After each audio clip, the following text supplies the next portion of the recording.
There is a moment in a person's financial life that rarely announces itself, a quiet threshold that changes the entire mathematics of their existence. And it has nothing to do with luxury or status, but everything to do with a shift in how money begins to behave once it reaches a certain mass.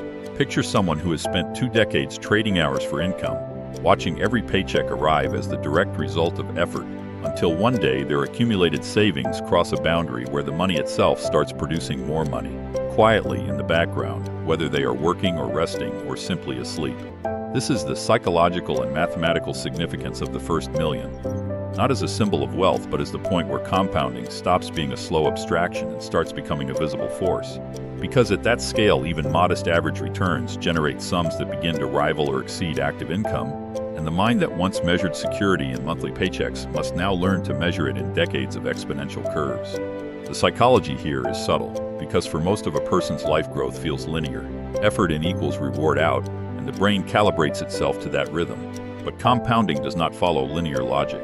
It follows a curve that stays almost flat for years before bending sharply upward, which is why the earliest capital, however small, carries disproportionate weight over time, simply because it has more years to double.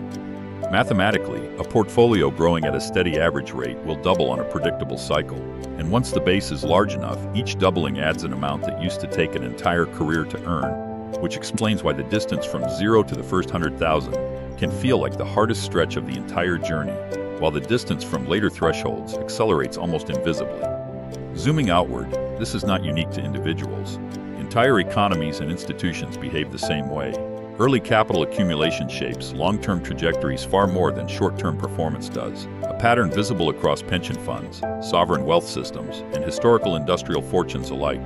What changes at this threshold is not identity in a dramatic sense, but orientation, because a person begins to think less about immediate income and more about long-term systems, patience, and structural decisions that compound quietly over years rather than producing instant results.